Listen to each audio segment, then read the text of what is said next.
Hey drummers, hope you're well. Just a quick one for you. Shout out to Phillip, who was working on this today. This is the age-old question. How do I come up with drum fills? I get asked this almost more than anything else.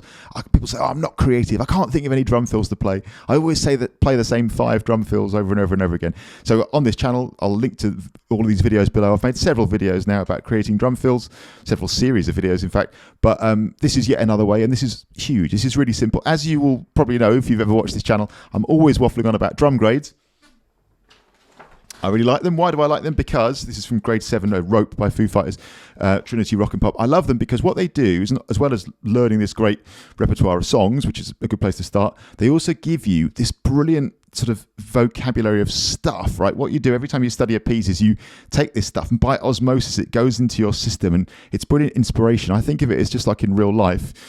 This is just my take on it, my perspective. When you meet really interesting and exciting people in real life, what do they all have in common? Well, for me, the one thing they have in common above everything else is they take an interest in loads of stuff, right? They're into things. So they, travel, they learn languages, they learn a musical instrument, they do sport, like, well, it doesn't have to be any of those things in particular, but they cook or, whatever. They're interested in loads of stuff. Do you know what I'm saying? And as a result, when it's time for them to be interesting, to converse, they've just got loads of ammunition. Do you know what I'm saying? They've just got loads of things to draw on, loads of things that they can start to put together and things they can combine, and whatever you ask them about, they might have an opinion about it because they've followed the news, they've followed politics, or they've taken an interest in this, that, and the other. They've got something to say for themselves, And perhaps on the other hand, we all have met people over the years who aren't massively interesting or inspiring to talk to. What do they have in common? It's very often that, for me anyway, just in my opinion, they don't take a big interest in stuff, so as a result they haven't always got a lot to say for themselves. So for me anyway, the point I'm making here is it's the same thing in music. I think by exposing your musical brain to this great rich variety of material, it's then yours to work with. So when you're doing this, when you're learning a song, it's really, really, really not just about playing this song. I think this is often, for me, the thing people miss about drum grades. They just think it's about taking direction and learning a piece and then going and showing that you can play that piece. And people often say things like, well, there's no creativity in that, there's no musicality in that. No, so it's just a starting point. That is a cool thing to do, to be able to replicate what somebody played accurately with the right feel. That's a really good thing. And you never know, Foo Fighters might phone you up one day and say, do you want to come on the road? If you can show that you can play that stuff, that's cool. But way more than that, again, it's a starting point for your own creativity. So say that we took a fill, right? Say that we took that fill at the end of the chorus that I played at the start, the bit that goes ba ba ba ba ba ba ba ba ba ba ba.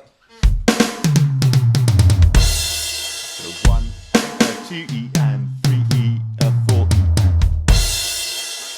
Well, that's just how it's phrased in this particular piece. But you could take that figure, right? Ba ba ba ba ba ba ba ba ba ba ba. That's a great musical idea, I think. So you could then workshop it, right? Then stop learning that piece, just move away from that for a few minutes, have a little play around with it. Noodle on it. Do that thing that musicians do. Perhaps you could play like 1 bar of groove and then 1 bar of that little figure. 1, 2, 3, 4. The next thing you could do is start orchestrating it around the kit differently. There's so much value in that, even taking that same rhythm, right?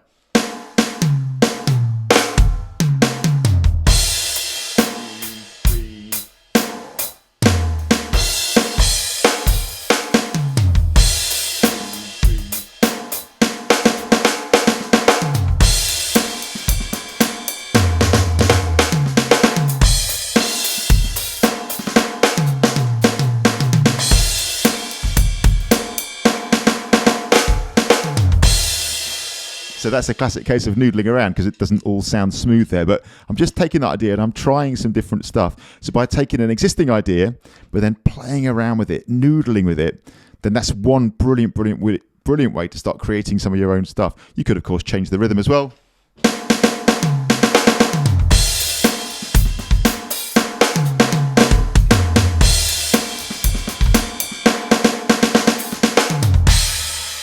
As you play around with it more and more, you might find that the rhythm gets changed. A bit like the game Telephone, when you repeat something and repeat it, little changes happen anyway.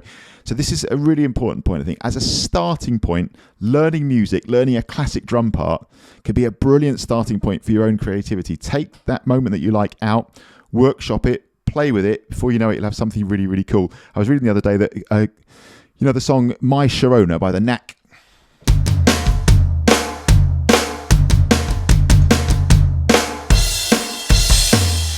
Like that, the whole feel of that tune, the guitar riff, the drums, everything else was massively inspired by the song "Going to a Go-Go" by Smokey Robinson and the Miracles, which has got a really similar start. Boom, boom, ga, boom, boom, ba, boom, ba, boom, boom, ba.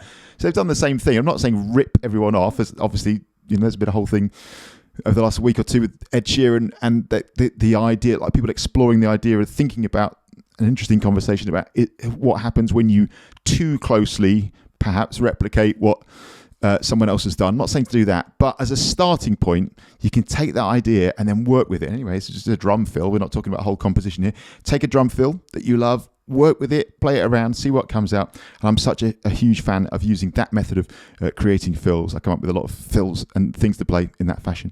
So shout out to Phillip. Yet another way of creating drum fills. Hope that's useful. Any questions, give us a shout. See you soon. Cheers, Phillip.